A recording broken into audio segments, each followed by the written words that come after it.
নমস্কাৰ মই দেৱজিত অন্য এটা ভিডিঅ'ৰ সৈতে মোৰ ইউটিউব চেনেল দেৱজিত ফৰেক্সলৈ স্বাগতম জনাইছো আপোনালোকৰ মৰম আৰু সাপোৰ্টৰ বাবে অশেষ ধন্যবাদ জনালো যিসকলে মোৰ ভিডিঅ' নতুনকৈ চাইছে তেখেতলোকে চেনেলটো সাবস্ক্ৰাইব কৰি দিয়ক কৰ্ম জীৱনৰ ব্যস্ততাৰ মাজতে আজি প্ৰায় 8 মাহৰ মূৰত ঘৰলৈ ওলালো ইমান দিনৰ মূৰত ঘৰত যাম সো বহুত ভাল লাগি আছে ঘৰত গলে প্ৰায় বগীবিল দলং হৈ যোৱা হয় কিন্তু আজি ভাবিলো নিমাটি ঘাট পাৰ হৈ মাজুলীৰ মাজেৰে যাম এয়ে মোৰ স্কুটিখনকে লৈ আৰম্ভ কৰিম যেহেতু মই মৰিয়নিত থাকো সো মৰিয়নিৰ পৰা 31 নং ষ্টেট হাইৱেৰে যোৰহাট গৈ আছো এই ৰাস্তাটোৰে গৈ মোৰ বহুত ভাল লাগে কাষতে লাগি থকা ট্ৰেইন লাইন আৰু কেতিয়াবা চলন্ত ট্ৰেইনৰ কাষে কাষে বাইক চলাই যোৱাৰ মজা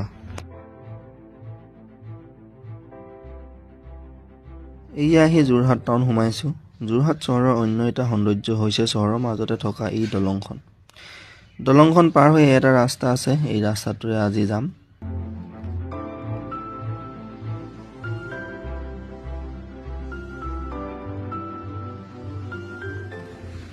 এতিয়া আহি নিমাটি ঘাট পালোহি ইয়াতে দুটা ঘাট আছে এটা হৈছে নিমাটিৰ পৰা কমলাবাৰী আৰু এটা নিমাটিৰ পৰা আফলামুখ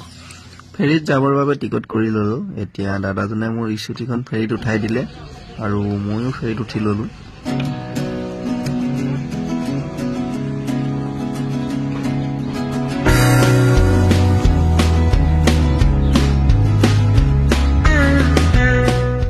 চাওক মহাবাহু ব্ৰহ্মপুত্ৰৰ মাজেৰে ফেৰীত উঠি গৈ আছো এতিয়া গৈ পাম মাজুলী মই টিকট কৰিছিলো কমলাবাৰীলৈ কিন্তু আজি ফেৰী উজাইহে গৈ আছে নাজানো কি বা হ'ল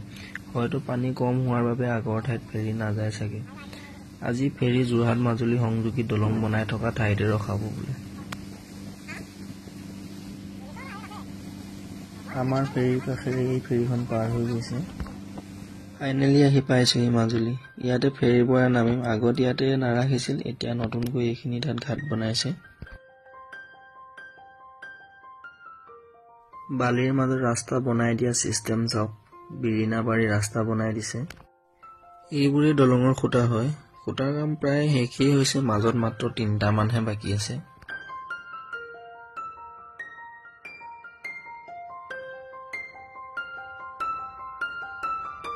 মাজুলীত টুৰিষ্ট অহাৰ অন্য এটা কাৰণ হৈছে ইয়াৰ প্ৰকৃতিৰ ভৰপূৰ সৌন্দৰ্যৰে ভৰা ঠাইসমূহ সৰিয়হ ফুলেৰে হালধীয়া হৈ থকাৰ লগতে জাকে জাকে চৰি ফুৰা গৰু মহেৰে ভৰা পথাৰবোৰ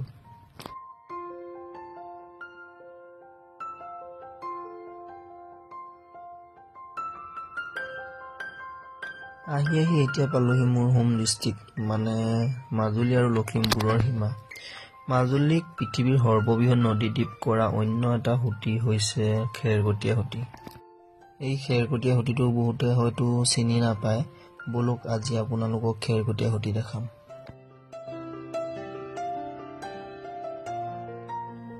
এয়া হৈছে খেৰকটীয়া সুঁতি ইয়াৰ এটা সাইড লখিমপুৰ আৰু এটা সাইড হৈছে মাজুলী এই সুঁতিটোৰ পানী কিয় নাজানো বহুত চাফা হয় তলত যদি মাছ থাকে তেতিয়াও দেখা পাব ঘৰত গৈ পাবৰ বাবে বেছি দূৰ নাই কিন্তু ইয়াতে বহুত দিনৰ মূৰত এনেকৈ মাছ ধৰা দেখা পায় অলপ চাই ললো